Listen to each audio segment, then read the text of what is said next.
Janez od Križa, če ga malo verjete, on, pa vsi drugi tudi, učitelji duhovnega življenja, ampak on tako lepo to večkrat poudari, da če imamo dve možnosti za dosego istega cilja, pa je ena lažja, druga težja, potem, če hočemo sebi in drugim dobro, moramo izbrati težjo.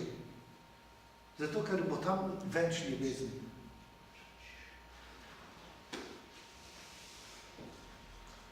Ja, kar močne te besede. Se mi zdi, da je takole nasplošno, recimo, eno vzdušje v današnjem svetu, sploh če pogledamo recimo mlade, težko nekako razume te besede, oziroma prevladuje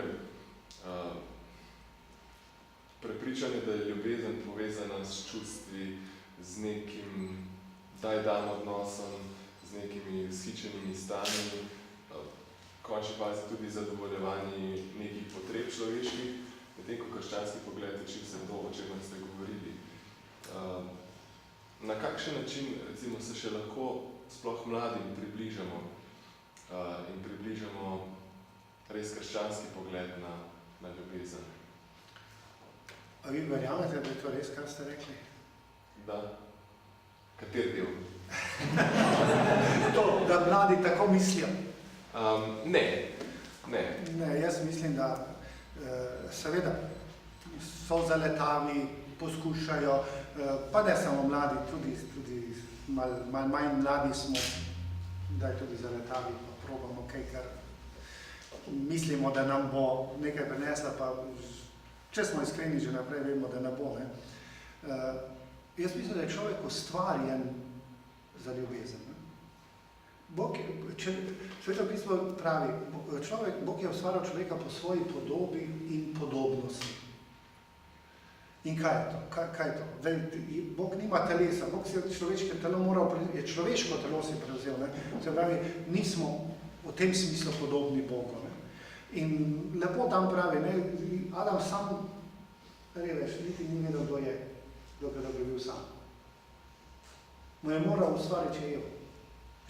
Zgodba lepo pove to, kar nas zdaj globinska psihologija, pa ne kaj, po drugi poti učijo tak na pol, Ampak tam je pa zelo zgodbo, zelo preprosto vse povedano. Adam pravzaprav ni mogel eksistirati, pove zgodba sam. In človek ne more priti do samega sebe, se ne more zavesti, kdo v resnici je, če je sam. Mi smo torej ustvarjeni kot odnosna bitja. In to pomeni, da smo ustvarjeni po Božji podobi. In za človeka je pa bistven odnos ljubezni.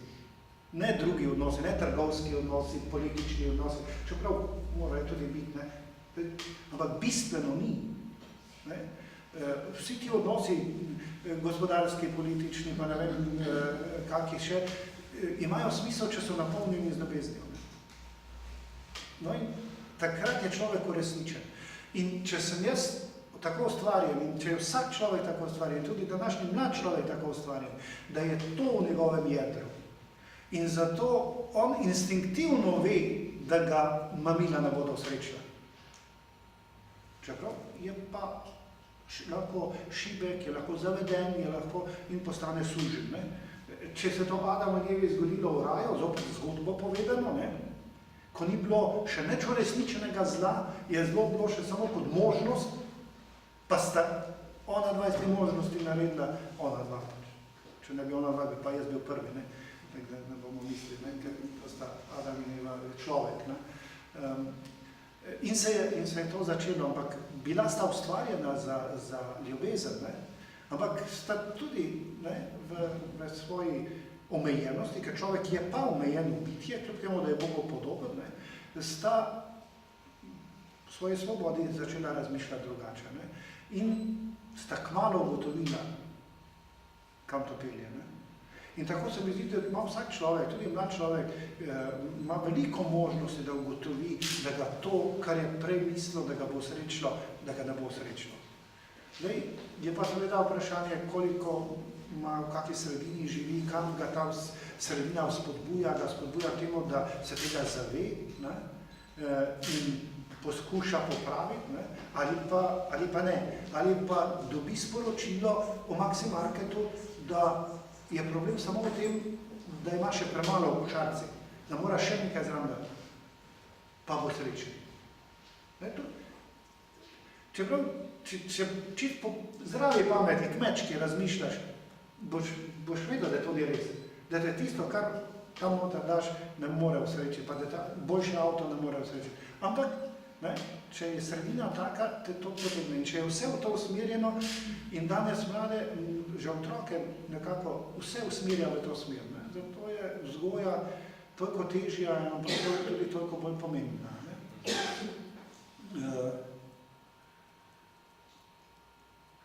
Ja, dobro, no. Recimo v tej stvari jaz sem razmišljal, da če tudi danes mlad človek ostavi, bo prišel do tega spoznanja, kaj ga osrečuje. In da ni merilo samo čustveno zadovoljstvo, da ni to merilo sreče. Čeprav ne govorim proti temu, da bi ne smeli čustveno biti srečni. Konec koncev je raj tudi to. V raju je tudi, ali pa v nebesih bomo tudi čustveno srečni. Ne? Zato nam jih je Bog dal, da bi tudi skozi to doživljali srečo. Ampak danes seveda v pogojih tega sveta, ki je pod vplivom izvirnega greha, ni samo to možno, ampak je možno tudi kaj drugega. Ne? Če se morda vrnemo k podobi cerkve, kot tiste, v kateri Bog deluje, oziroma po kateri je navzoč tudi danes. Imamo ljudje različne izkušnje, ker je cerkev hkrati sveta in grešna. Ne? In ker je seveda greh prisoten tudi v vseh ljudeh, ki so del cerkve. Kako preseči recimo kakšna razočaranja, ki se dogaja tudi znotraj cerkvenih skupnosti vedno znova. Ne? Kako kljub kakšnim težkim izkušnjam ali pa stvarem, ki te prizadanejo v sami cerkvi, ohraniti to vero v Božjo ljubezen. Ja, tako, po moje biti zelo normalno. Če si normalen, potem veš, da je to človeška in Božja skupnost. Ne? In to, kar je človeška, je tudi sabotna, je tudi grešna, je tudi krivična, je tudi, ne vem, ja, prizadene in potem boli. Ampak, da to v tem smislu odreševanja pravzaprav ni ovira. Če je Kristus se učlovečil in pogledamo njegovo, če z tega vidika gledamo, vidimo, da je njegovo človeško telo bilo slabotno. Je slabotno, je imelo meje. Je tudi stokalo, naj gre tak jelih mimo. Ne? Ko ga je Peter zatajil ali pa Juda izdal, verjetno ni bil najbolj srečen. Ne? Skratka, tudi on je živel to omejenost, to nepopolnost na svojem telesu.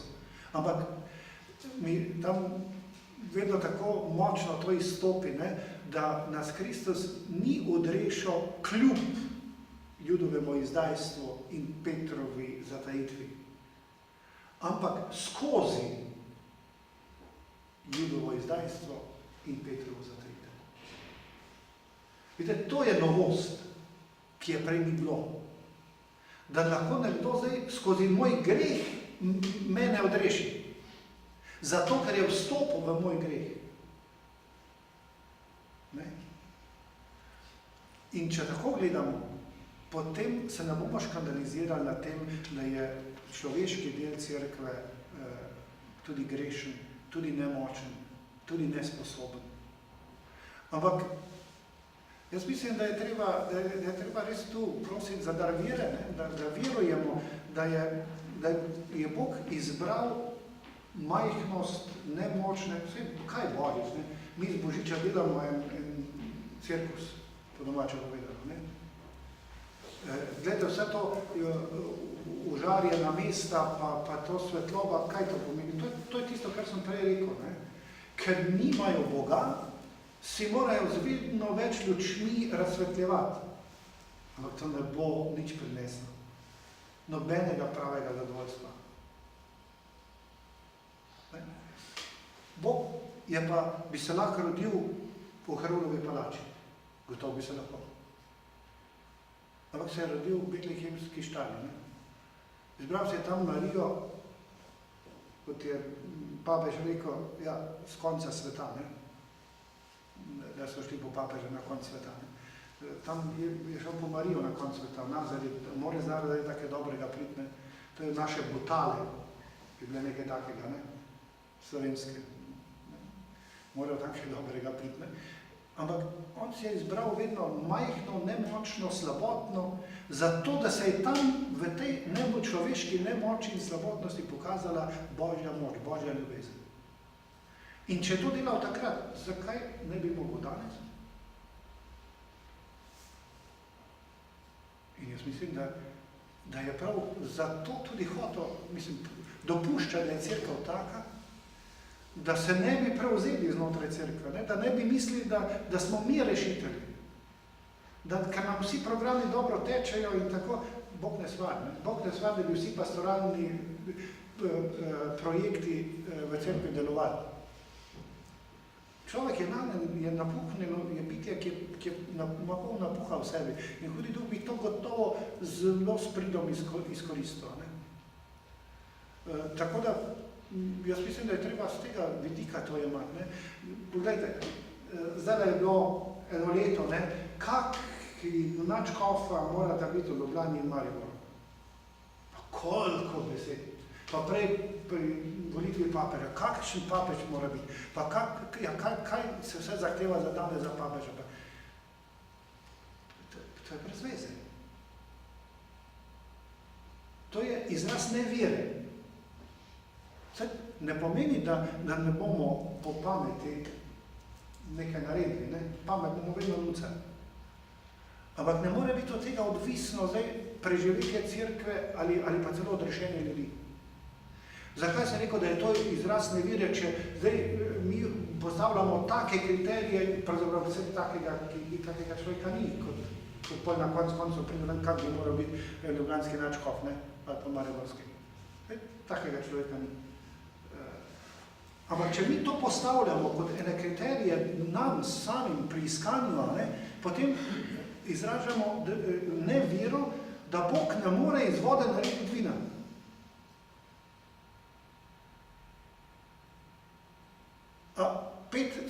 Spet nam je pa lahko vodo cerkev. Pa ga je zatajil tik pred zdajci.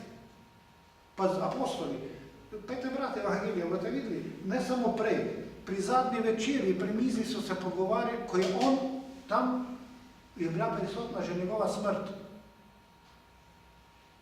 Oni so se pa pogovarjali, kdo je največji med njimi. Pri zadnji večerji. Ja, a je lahko še večja katastrofa v cerkvi?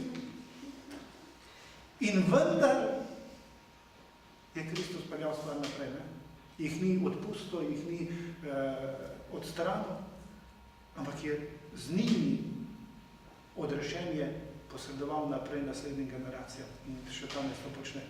No, ampak to nas ne upravičuje, da bi pa zdaj, mislim, da nam ne bilo treba truditi, da dobro delamo, in da vse damo od sebe, ampak ko smo kljub temu grešili, pa ne smemo zdaj škandalizirati na tem. Ampak verjeti, da bo Bog tudi skozi to nekaj dosegel. Tistim, to nas mora spodbuditi k temu, da še bolj ljubimo Boga. Ker drugače ne bi imeli mi Pavla. Še lahko vi predstavljate Pavla. Prej je preganjal kristjane, jih pobijal. Bil Štefanovem kamenjanju zraven in odobraval. Če on ne bi sprejel tega, da greh ni ovira za Boga, če mu ga damo, če mu ga odpremo, ampak celo priložnost, ker ga lahko v grehu, če se zavemo greha, tam Boga še bolj srečamo in njegovo ljubezen doživimo najgloblje. Potem ne bi nastal Pavel, ne, in tudi nam ne bo uspelo, če ne bomo tako gledali. Ne. Ampak pravim, ne zato, da bomo zdaj za nalad slabo delali, ne, ampak ko pa smo grešniki, pa verujemo lahko, da bo Bog kljub temu po tej cerkvi, ker druge cerkve ni, odreševal svet. Ne. Prej ste omenili Evharistijo, ki je prav gotovo vrhunec Božje ljubezni. Tudi Henry Newman piše v svoji knjigi, ko razlaga enemu nevernemu prijatelju, kaj pomeni verovati v sodobnem svetu, opre to svojo razlago na Evharistijo. Kaj se lahko kristjani praktično naučimo iz Evharistije, oziroma kaj bi morala za nas Evharistija pomeniti? Vse. Vse se lahko naučimo iz Evharistije. In pomeni bi nam pravzaprav morala vse. Ne? Najbolj kratek odgovor na to. No, mogoče kako misel na tej osnovi. Ja, Nuven je se oprl na 4 evharistične glagole, ne? In to razlaga. In v bistvu je to program Jezusovega življenja in to je program krščanskega življenja. Ne? In to, kar slišimo pri vsaki sveti maši in pri svetem pismu, imamo pri vseh odlomkih, kjer Jezus naredi čudež s kruhom. Ne? Tudi v Emavsu imamo 4 glagole. Je vzel, blagoslovil, razlomil in dal. In to je program krščanskega življenja, pa če hočete program ljubezni. Najprej je vzel, med vsem kruhom vzame to hostijo, vzame ta kruh, konkreten kruh. In zdaj to lahko vrnemo na sebe. Vsak izmed nas je izbran. Vsakega izmed nas je Bog vzel. Če tako rečemo, ga je vzel iz niča. Že tam se začne naša izbranost. Ko nas je ustvaril iz nič. Nas nista ustvarila mama in ate. Bog nas je ustvaril. Potem se naša izbranost, recimo celo življenje pravzaprav vrši. Ne? In to je pomemben del našega življenja, ne? Da nekako mi izbiramo druge, drugi izbirajo nas, ne? Na različnih nivojih. Ne? Zdaj, marsikdaj ob tem doživimo tudi kaj negativnega, ne? Ko za kako službo izberejo drugega, ne pa 50 ali pa 500 drugih, ki čakajo. Ne? Zdaj, ko gre za Boga, ko je Bog izbral mene, ne? Se to ne more zgoditi. In je to prvi temelj mojega veselja nad samim seboj, ker me je Bog izbral. Ne? In me hoče imeti. In pri vsaki mači se tega lahko zavem. Ne? Potem, dobro, bi lahko zdaj tudi moj žena izberete drug drugega. Kako veselje. Tam čez par let greda po parku, pa žena pravi, vidiš tistega tam. Ja, kaj pa je? Ja, viš, on bi tudi lahko bil moj mož. Ne? Je bil eden izmed tistih v ožjem izboru. Ne? Zdaj, a boste jezni, a boste veseli? Zdaj, če ste pametni, boste veseli. Konec koncev ni on na vašem mestu, ampak ste vi. Ne? Končna odločitev, končna izbira padla na vas. Ne? Vidite, kako izbiram. Ne? Veliko je teh nivojev, ker lahko prav skozi Evharistijo vidimo, kaj pomeni biti izbran. Ne? Seveda, zato je pa tudi tako boleče biti zavržen. Ne? Ker smo ustvarjeni zato, da smo izbrani. Že stvarjenjem smo bili izbrani. Ne? No, potem blagoslovil, tudi tako lepa beseda, ne? Benedicere, benedictus, ne? Pomeni lepa beseda, ne? Tudi slovensko, blagoslov, staro cerkveno slovanščino, ne? Blagoslov, slovo beseda, blago, lepa, dobra beseda, ne? Vidite, blagoslov je vedno, kadar rečemo drugemu lepo in dobro besedo. Ni blagoslov samo takrat, ko nekdo križ na teboj naredi, ne? Ampak blagoslov že mi nosimo v sebi in za vsako dobro besedo o drugem ali drugemu mi že blagoslavljamo.